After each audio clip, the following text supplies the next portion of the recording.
अस्सलामुअलैकुम students, I hope आप सब लोग ठीक होंगे, खैरियत से होंगे। आज का हमारा जो टॉपिक है वो है solutions of environmental problems.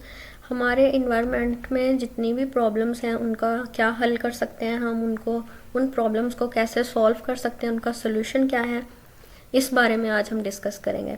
The earth is the only planet in our solar system where life exist. ये बात तो आप सबको पता ही होगी कि ज़मीन जो है, जो हमारी अर्थ है, वो एक इकलौता प्लैनेट है जिसके ऊपर ज़िंदगी जो है वो एग्जिस्ट करती है, जहाँ पे हम जिंदा रह सकते हैं। बाकी किसी भी प्लैनेट पे आप चले जाएं सोलर सिस्टम के, वहाँ पे हम जिंदा नहीं रह सकते। ज़िंदगी के लिए अर्थ ही बेस्ट है। तो यहाँ पे आपको हवा, पानी, खाने की हर चीज़, सब कुछ मिलता है, लेकिन बाकी जो प्लैनेट्स हैं वहाँ पे प्रॉपर एयर, प्रॉपर सनलाइट और कुछ भी मतलब अच्छे से नहीं है ना वहाँ की सॉइल इतनी फर्टाइल है, ठीक है, जहाँ पे हम कुछ भी उगा सकें। तो लाइफ के लिए जो है वो सिर्फ अर्थ ही है। Pollutants are harmful to the life on earth. ज़मीन पर जो जितने भी जानदार हैं या जो भी ज़िंदगी जी रहे हैं, पोल्यूटेंट्स जो हैं, जो आलूदगी है, ठीक है, और ऐसी चीज़ें जो आलूदगी फैला रहे हैं वो बहुत नुकसानदेह हैं। We should keep the earth environment clean. हमें चाहिए कि हम अपने इन्वायरमेंट को साफ रखें and healthy. Here are some of solutions of environmental problems. अब नीचे हम क्या करेंगे, डिस्कस करेंगे कौन सी प्रॉब्लम्स के हमारे पास सोल्यूशन क्या है, इन्वायरमेंटल प्रॉब्लम्स के सोल्यूशन क्या है। सबसे पहला है रिड्यूसिंग पोल्यूशन, यानी आलूदगी को कम करना। We can take many steps to reduce pollution. आलूदगी को कम करने के लिए हम बहुत सारे स्टेप्स ले सकते हैं। Domestic trash and other solid waste should not be dumped on open places. जो हमारे घर का कूड़ा किरकिट वगैरह होता है और सॉलिड वेस्ट वगैरह होते हैं, ठीक है, जो घर का कूड़ा किरकिट और जितना भी हमारा घर में सीवेज सिस्टम का निज़ाम होता है, उसको खुले एरिया में नहीं फेंकना चाहिए, ठीक है। Instead of personal cars, public transport should be used for travel. और अपनी जो लोग अपनी पर्सनल कार्स यूज़ करते हैं ट्रांसपोर्ट के तौर पे, उनकी जगह पे लोकल जो पब्लिक ट्रांसपोर्ट है वो यूज़ करें, ठीक है, वो यूज़ किया जाए सफ़र के लिए। Sulphur and lead free fuel should be used in vehicles. गाड़ियों में जो है ऐसा फ्यूल यूज़ किया जाए जिसके अंदर सल्फ़र और लेड ना हो, ठीक है, जो उसमें ना हो। Factories and industries should be shifted away from populated areas. जितनी भी फैक्ट्रीज और इंडस्ट्रीज लगी होती हैं वो आबादी जहाँ पे मौजूद होती है, पॉपुलेशन मौजूद होती है, उसके आसपास ही फैक्ट्रीज और इंडस्ट्रीज लगी होती हैं। ऐसा नहीं होना चाहिए। पॉपुलेटेड एरिया से कहीं दूर बनाई जानी चाहिए फैक्ट्रीज और इंडस्ट्रीज। इसकी वजह क्या है, क्योंकि फैक्ट्री या कोई भी इंडस्ट्री, उसमें से निकलने वाला जो धुआं है वो हमारी इन्वायरमेंट को आलूदा कर देता है, जिसकी वजह से बहुत सारी बीमारियां फैल सकती हैं, ठीक है, इन्वायरमेंटल प्रॉब्लम्स क्रिएट होंगी। और उसके बाद उनके अंदर से जो गंदा पानी निकलने वाला होता है वो भी एक किस्म का पोल्यूशन क्रिएट करता है, ठीक है। Acidic industrial exhaust gases must be neutralised before releasing into the air.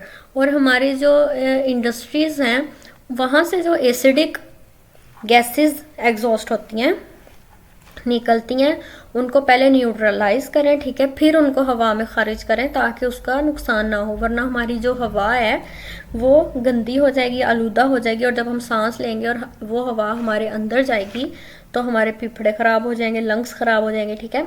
Engines of the vehicles should be tuned properly. जो हमारे व्हीकल्स हैं, जो मोटरसाइकिल और गाड़ियाँ और बसें जो भी यूज़ करते हैं, उनके इंजन को प्रॉपर तौर पे बिल्कुल एक मुकम्मल तौर पे उनको ट्यून्ड किया जाए, ठीक है। कुछ गाड़ियों में से धुआं निकल रहा होता है जो बहुत ख़तरनाक है, ठीक है। क्लोरोफ्लोरोकार्बन्स, जिसका सिंबल है CFCS, free products should be used. ऐसे प्रोडक्ट्स यूज़ करें जिनके अंदर क्लोरोफ्लोरोकार्बन्स ना हो, ठीक है। 4 R strategies of refuse, reduce, reuse and recycle for the conservation of resources should be adopted. 4 R strategy क्या होती है कि रिफ्यूज़ करें, रिड्यूस करें, रीयूज़ करें चीज़ों को, रिसाइकल करें, ठीक है। इससे क्या होगा, ये कंजर्वेशन जब हम करेंगे रिसोर्सेज के लिए तो हमारा इन्वायरमेंट क्लीन रहेगा। तो trees should be grown along the road side. सड़कों के इर्द गिर्द हमें दरख्त लगाने चाहिए, ठीक हो गया। दूसरी बात यह कि आप स्टूडेंट हैं, और आई होप के स्टूडेंट ही ऑब्वियसली मेरी वीडियो को वॉच कर रहे होंगे। तो आप लोग जब स्कूल में जाते हैं तो वहाँ पे बिन्स लगी होती हैं, अपना जो जो भी आपने खाया उसका रैपर कभी भी ग्राउंड में मत फेंकें, ठीक है, उसको बिन में डालें। अगर आपको कहीं पे बिन नज़र नहीं आ रही, आप अपने बैग में रख लें उसको, ठीक है, घर आके अपनी बिन में फेंकें। अगर हर इंसान हमारे मुआशरे में ये बात सोचेगा तो हम अपने इन्वायरमेंट को कभी गंदा नहीं कर सकेंगे, ठीक है। अपने इन्वायरमेंट को साफ रखने के लिए आपने दूसरों को नहीं देखना कि दूसरा ये काम कर रहा है या नहीं कर रहा, आपने खुद वो उस चीज़ पे अमल करना है, ठीक है। कुछ लोगों को मैंने देखा है काफ़ी पढ़े लिखे होते हैं, गाड़ियों में बैठे होते हैं, लेकिन क्या उन्होंने अपने बच्चों को इतना भी नहीं बताया होता है, क्या उनके बच्चे इतना भी नहीं पढ़े होते कि अपनी गाड़ी से वो खाकर रैपर बाहर फेंक देते हैं सड़क पे जाते जाते। ऐसा नहीं करना चाहिए, ठीक है। आप अपने रैपर को, अगर आपको कोई डस्टबिन नहीं भी मिल रही तो आप उसको अपने पास रख लें, घर जाके अपनी डस्टबिन में डालें, ठीक है। ये बहुत बुरी बात है। और पार्क्स में जब लोग जाते हैं वहाँ पे ग्राउंड्स को किस तरह गंदा किया होता है, ऐसा बिल्कुल नहीं करें, ठीक है। आई होप आपने मेरी बात को अच्छे से समझा होगा। दूसरे नंबर पे है प्लांटेशन, यानी ज़्यादा से ज़्यादा पौधे वगैरह लगाना।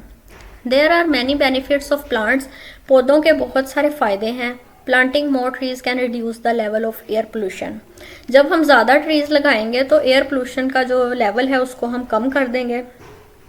As plants absorb pollutants, plants जो हैं वो आलूदगी को जज़ब करते हैं।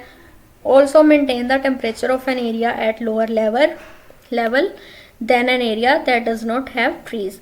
अब जिन एरियाज में दरख्त नहीं होते वहाँ का जो टेम्परेचर है वो मेंटेन नहीं हो रहा होता, ठीक है, लेकिन दरख्त जो है जहाँ पे दरख्त मौजूद होते हैं वो अपने एरिया का टेम्परेचर भी मेंटेन रखते हैं, ठीक है। They are also the habitat for birds, परिंदों के लिए रहने की जगह मिल जाती है दरख्तों की वजह से, एंड मैनी अदर एनिमल्स, और जानवरों को भी। Trees are also source of fruits and flowers, और ट्रीज से हमें क्या मिलता है, फ्रूट्स भी मिल जाते हैं, फल मिल जाते हैं, फूल मिल जाते हैं। Each and every one of us have to plant trees and enhance the quality of life, हम सबको प्लांट्स लगाने चाहिए, ठीक है, और अपनी ज़िंदगी की जो लाइफ क्वालिटी है उसको हमें बेहतर बनाना चाहिए, ठीक है। ये बहुत इंपॉर्टेंट चीज़ है। आपने मुझे कमेंट करके ज़रूर बताना है कि क्या आपने आज तक कोई पौधा लगाया है या नहीं लगाया, या कहीं आपने कोई पौधा ख़राब तो नहीं किया, कहीं उसको जड़ से उखाड़ तो नहीं दिया किसी को शरारत से भी, ठीक है। ऐसा नहीं करना, बल्कि आपके जब भी आपको मौका मिले आप प्लांट्स को पानी भी दें और दूसरा उसको लगाएं भी। तो कमेंट करके ज़रूर बताइएगा कि आपको प्लांट्स अच्छे लगते हैं या नहीं, और कौन सा प्लांट अच्छा लगता है आपको, ये भी बताइएगा। तो आई होप सो आपको आज की वीडियो अच्छी लगी होगी। तो वीडियो को लाइक करें, चैनल को सब्सक्राइब करना मत भूलें। अगली वीडियो में मिलेंगे, तब तक के लिए अल्लाह हाफिज़।